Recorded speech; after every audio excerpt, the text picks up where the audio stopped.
Okay, about to go long on NASDAQ here.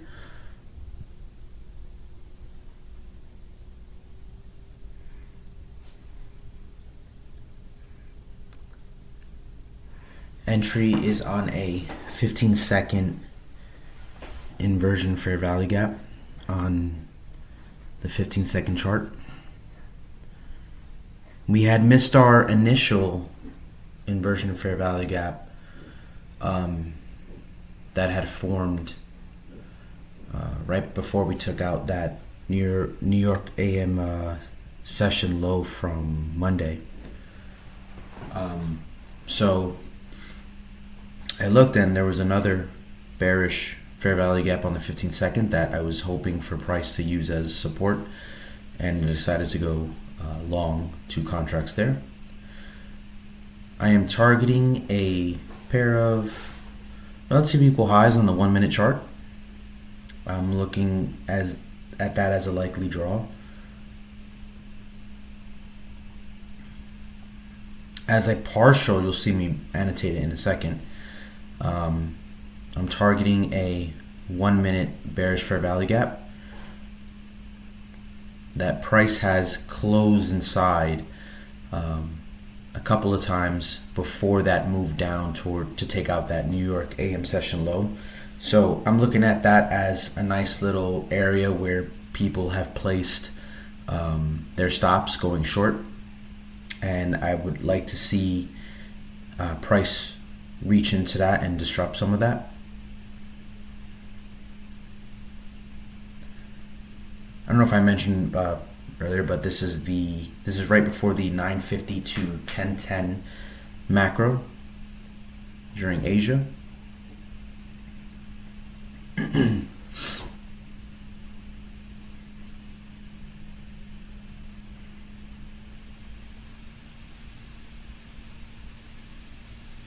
I like this push here. This looks really nice.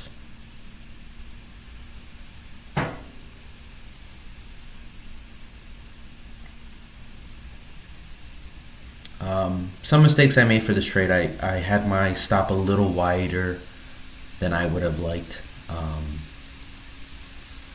didn't even realize it until a little later in the trade, and you see me kind of adjust it. So I do kind of adjust that risk as we're displacing upward, but I could have had a more reasonable risk starting out on this trade. So that is a mistake that I did make.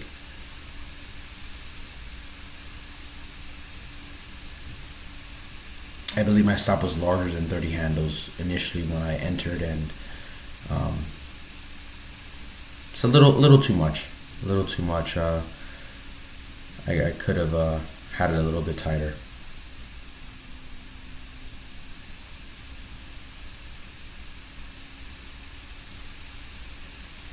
So also below those relative equal highs, we have a daily volume imbalance high, as well as a new week opening gap low from Monday. So there's a lot that I believe price is wanting to, that the price is attracted to. Right here you see me adjust to break even and then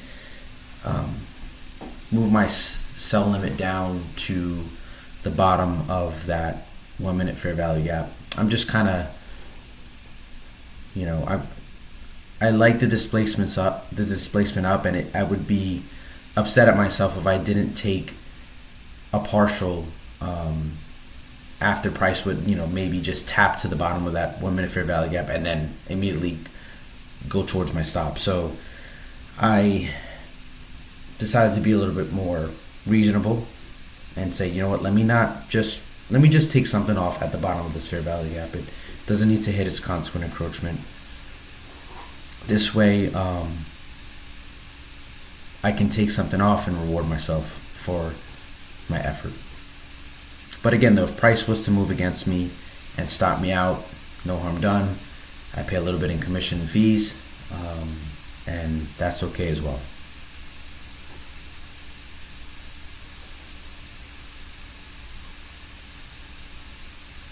Also, where we are in price, we're in the middle of that daily volume imbalance. So, the consequent encroachment of a gap, price is reactant towards. So I'm just keeping that in mind as well, and that's another reason why I moved my sell limit down. I didn't want to take a partial here because price on the 1 minute as well as the 15-second looked still bullish. It looked healthy, so I just moved to break even, at the very least.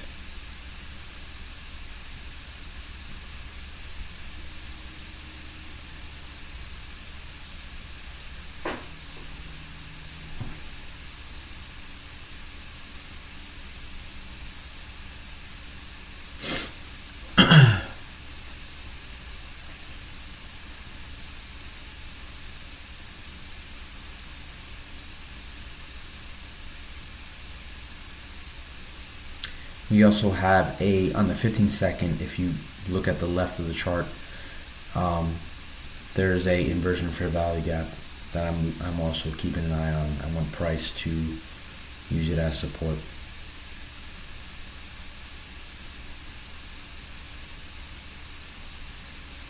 I like this displacement here, this push, and we're about to get our first partial booked.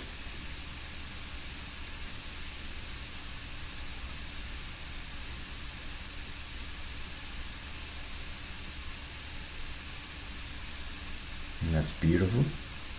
So trader is paid, and regardless of what happens in this trade going forward, I made money, and that's all that matters, and I follow my rules, and that's also all that matters. So now I want price to push into that 1 minute fair value gap. I wanted to push into it and use it as support, and at the very least I want it to close in the upper half, and that would show me signs that it's likely to continue moving up.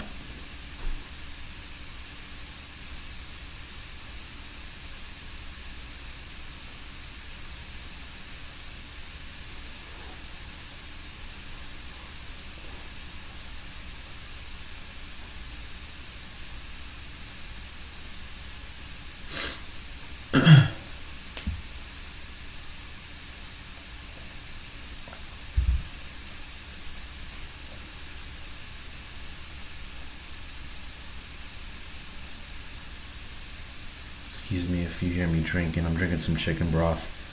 I worked all day in the rain today, doing furniture delivery, so I just want to be, just get some good salt in me. Prevent myself from getting sick.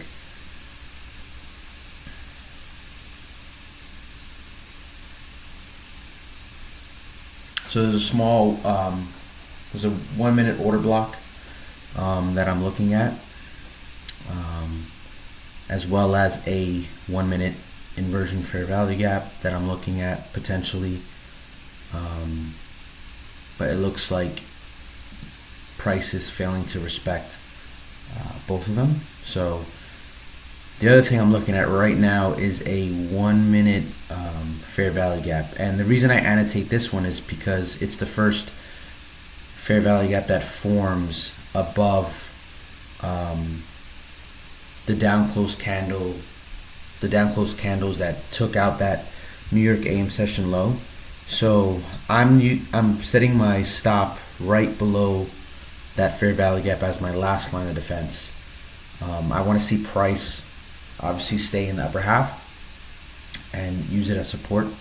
Ideally, I want price to, if you look on a 15-second, we had tapped into it and moved forward. So I'm hoping that we just tap into it again, possibly, or maybe take out that first wick into it, stay in the upper half, and then continue moving onward towards those relative equal highs.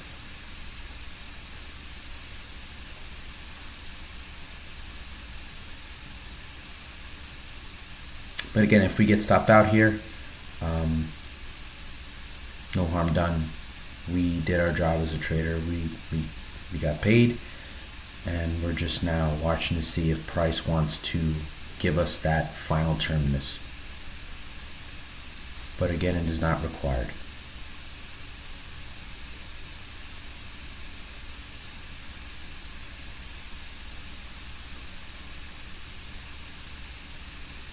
Shout out ICT, man.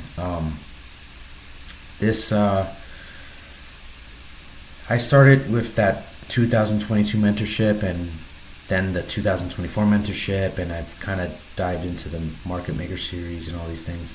And his current mentorship is good too. I'm a little behind. I've just been so busy with everything, but he talks about what I'm labeling right now as the dealing range. So when you open your chart, you want to look at what's available to you within a specific dealing range. All right, you're not looking for 100 handle trade, even though it could be, but what can you get out of that trade? Can you get 30 handles, 40 handles? Could you get 10 or 15 handles? And your job is to look at that dealing range, right? So I'm looking at those relative equal highs as the top of that dealing range.